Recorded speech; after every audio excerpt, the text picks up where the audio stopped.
Media Watch, and James Creedon is here with us in the studio. Hi there, James. Hi, Laura. First of all, you've been looking at reactions on social media to the ongoing protests in Hong Kong. 2 million people on the streets, according to organisers yesterday, which is a lot, given that only 7 million people live in Hong Kong. It's really huge, and the social media dimension is very present as well, and a big mention online as well for 2 protesters in particular. This guy who made it to the front page of Time magazine, the face of a protest. His name is Joshua Wong. He was released from custody, all of this since the authorities have And he's not going home to keep quiet, is he? No, he's certainly not. And he's been speaking out to the protesters. He's also been taking to Twitter. Hello world, hello freedom. I've just been released. Go Hong Kong. Withdraw the extradition bill. Carrie Lam step down. And so his voice, you can see there, that's been retweeted 7.4 thousand times. 22-year-old. That's right. Taking on the might of China. And his voice being heard loud and clear on social media as well. Now, there was a protester who died, having fallen off scaffolding as well, a couple of days back, and that also rallied the protesters. Laura, you can see images here. This is an image of him before that unfortunate moment when he took a tumble. But he was trying to deliver a message to the crowd. He said, "We are not rioters." This is what the authorities were kind of calling a lot of the protesters. Release students and wounded protesters. Carrie Lam stepped down. And so that message has now resonated. People are saying, listen to what he said in his final moments. And indeed, the cartoonist Badiou Cao, who does a lot of kind of, I suppose, he's very much critical of the powers that be in China and elsewhere. He depicted this image of a raincoat falling. The surname of the 35-year-old man was Long. I didn't manage to locate his first name, but that message: make love, no, don't shoot, no extradition to China, even being picked up there in cartoon form. Now, you can see that again, lots more to be said on that. This is more than simply the extradition law. This is a rejection of Carrie Lam, her administration, and the way Hong Kong has been ruled. A very emotional expression of Hong Kongers' desire to retain their own unique identity. Those flowers being brandished also in memory of, as he became known as, a raincoat man. And Carrie Lam there. Actually interesting to see how she's been criticised for a lack of humility, despite the fact that she has been apologising. Her tone is seen as harsh.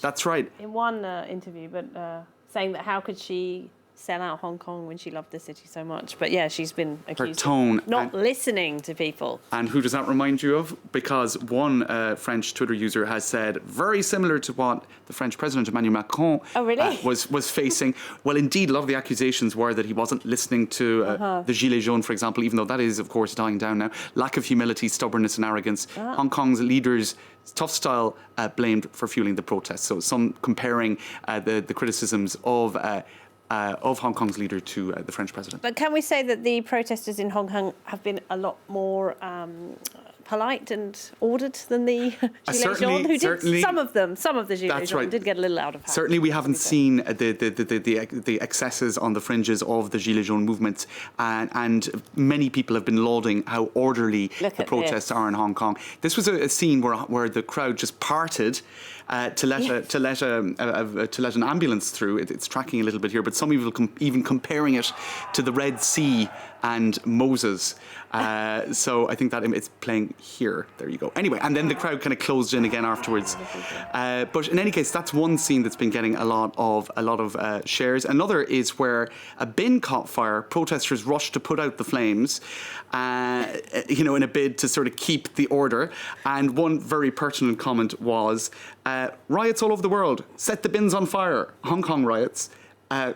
Excuse me, I didn't mean there was an expletive there.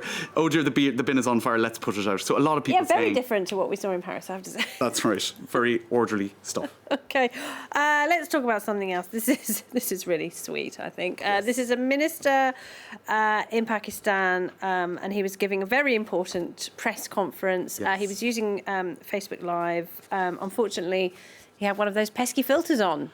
Oh, it's so perfect, except so awful for them. This was provincial government of Pakistan's Khyber Pakhtunkhwa Paktunkwa province, and they live streamed an entire meeting, but accidentally didn't turn off the cat filter.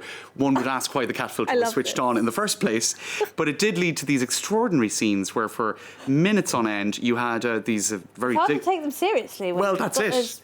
They're supposedly dignified, but they don't look so dignified here. So, of course, social media users all over just were collapsing as witnessing this and commenting on the live stream, saying, you know, and even giving birth to hashtags.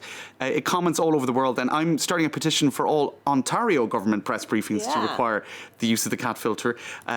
Similarly, in the US, I challenge all political press conferences in the US to now use a cat filter. There was one person here also saying that this is a sign the cats are set to dominate the world eventually, right? But I think it's worth pointing out that the advent of social media, it did kind of lead to a downhill trend in terms of political communications and the dignity of political communications. It's no longer the press release. Oh, I see what you're doing there, yeah. You mean the tweets and the... And do you remember this? The vulgar language and all the rest this of it. This was during the presidential campaign in France when not one, not two, not three, but Did they four do that voluntarily? candidates, yes, were trying to take to Snapchat to be the cool kids now. And that Macron filter has haunted him ever since. I block that out. So this is when they're doing it voluntarily, which is perhaps even worse. I think the cats were waiting. Yeah, okay, well, let's just stick with the cats then. All right then. James, thank you very much indeed. Thanks, Laura. James Creedon there with Media Watch.